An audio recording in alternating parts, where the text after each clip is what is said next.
खबर उपभोक्ता की, खबर आपकी। उपभोक्ता संबंधी ताजा खबरें हर शाम। पति की मौत के बाद पत्नी ने बैंक के खिलाफ जिला उपभोक्ता विवाद प्रतितोषण आयोग में केस लगाया। पत्नी कुसुम शाक्य ने कहा कि पति का बैंक में खाता था, बैंक ने एक एटीएम भी दिया था। चूंकि पति की मृत्यु हो गई, ऐसे में नियमानुसार 4.90 लाख रुपए की क्षतिपूर्ति मिलना चाहिए थी। बैंक ने राशि का भुगतान नहीं कर सेवा में कमी की है। ऐसे में बैंक से राशि दिलवाई जाए। आयोग ने ये कहते हुए केस को खारिज कर दिया कि मौत के 30 दिन के पहले एटीएम का उपयोग करने पर ही ये राशि मिलती है। इसके साथ ही 90 दिन के भीतर बैंक में आवेदन भी पेश करना होता है।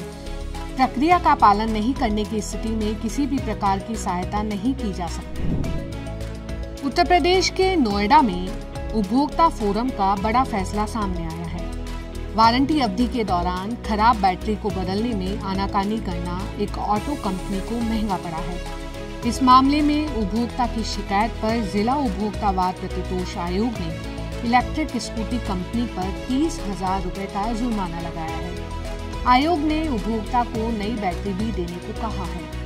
उपभोक्ता के स्कूटी की बैटरी 17 महीने में ही खराब हो गई थी।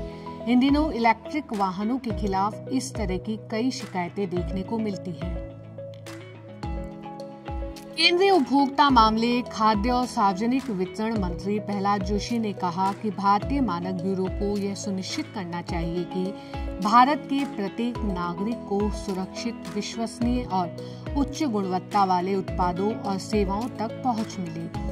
राष्ट्रीय राजधानी में विश्व मानक दिवस पर मुख्य भाषण देते हुए मंत्री ने कहा कि उपभोक्ताओं की भलाई गुणवत्तापूर्ण उत्पादों तक पहुंच पर निर्भर करती है, जबकि उद्योग की वृद्धि और लाभ सीधे इन उच्च गुणवत्ता वाले सामानों की मांग से जुड़ी हुई है। मंत्री जोशी ने उपस्थित लोगों से कहा, यह उपभोक्ताओं और उत्पादकों की परस्पर निर्भरता को स्वीकार करने वाला एक समग्र नजरिया है, जो मजबूत गुणवत्ता परिस्थिति तंत्र को बढ़ावा देता है। उन्होंने प्रधानमंत्री नरेंद्र मोदी के इस दृष्टिकोण पर जोर दिया कि देश को अपनी सर्वोत्तम गुणवत्ता के लिए पहचाना जाए और भारत खुद को विश्व मानकों का पर्याय बनाने का प्रयास करे। भारत में रियल एस्टेट सेक्टर में तीसरी तिमाही में 1.3 अरब डॉलर के कुल 25 सौदे हुए।